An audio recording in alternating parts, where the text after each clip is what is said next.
Peace. How you doing? Real quick, just want to jump in and jump out. But just want to put this out there because I think that there is, come on, man, stay in your fucking lane. I think people don't really look at things the way that they are presented sometimes.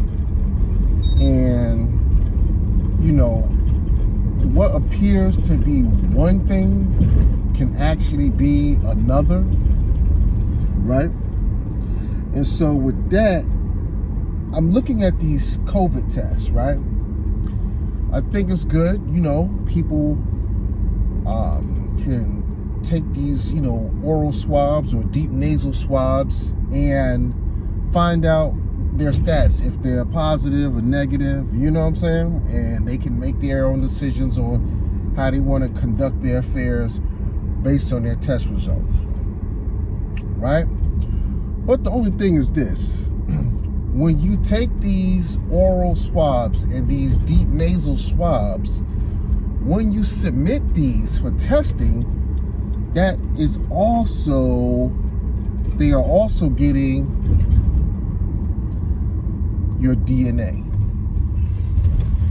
So that sample that they got from you is now tethered to a number in some database with a COVID test result, but also your DNA is right there. I mean, these are from your epithelial cells in the mucosal linings of your mouth and nasopharyngeal region, right?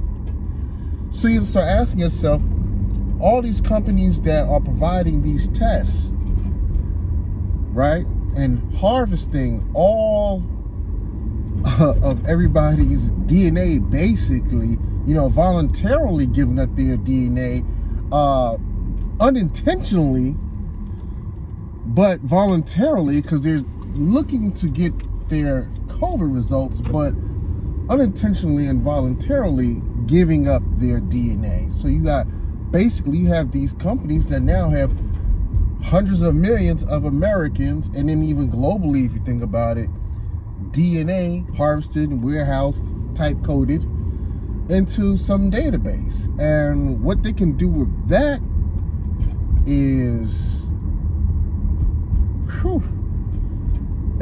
when you have somebody's DNA, your DNA is like your biological social security number.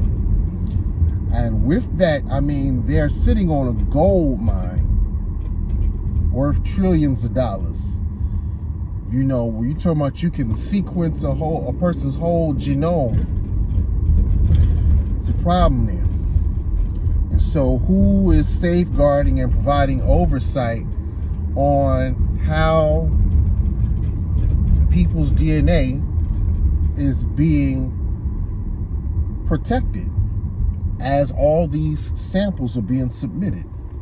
And that's the question that needs to be asked. A lot of damaging and abusive things can be done once you have a person's DNA, especially if you have an ability to sequence their genome. All right, and I'll leave that there. If you want to think of it, you think of Theranos,